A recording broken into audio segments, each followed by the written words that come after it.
Welcome to this episode of New Tech News. I'm Amanda Finley. And I'm Roberto Medina, and today we will be talking about the great, the inspirational, Reverend Samuel Billy Kyles. Samuel Billy Kyles was there when a great leader faced the end of his time.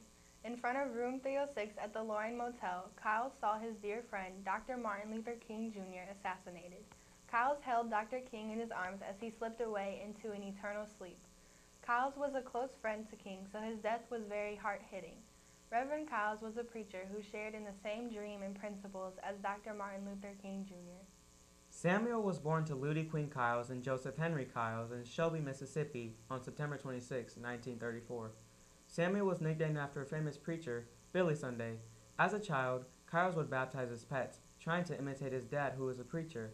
This led to an interest in preaching. He then began preaching at the young age of 17 and soon moved to attend the Monumental Baptist Church in Memphis, Tennessee.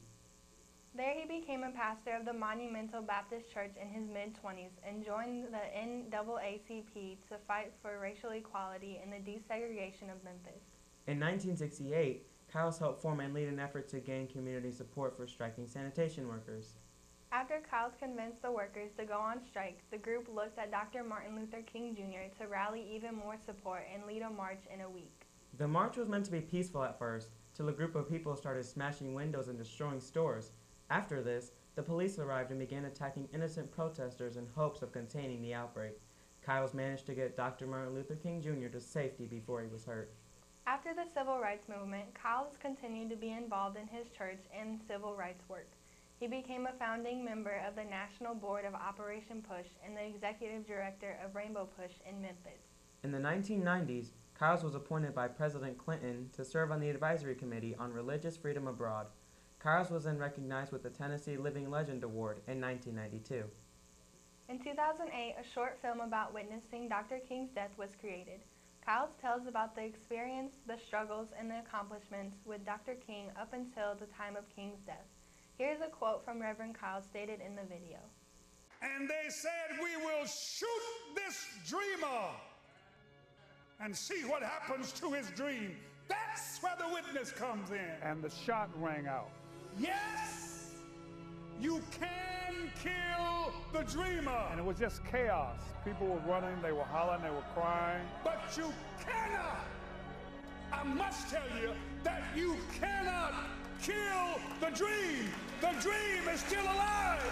The dream is still alive. The dream is still alive. Hallelujah! Hallelujah! Hallelujah! Hallelujah!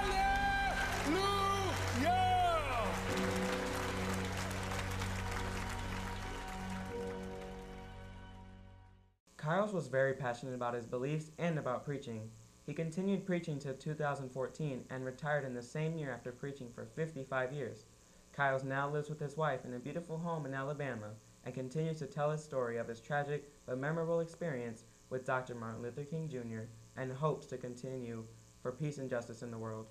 We'd like to thank Reverend Samuel Kyles for being such an inspirational, persistent, open-minded leader for justice and equality. Several civil rights and justice happenings can be credited to Kyles' extreme and consistent push for equality.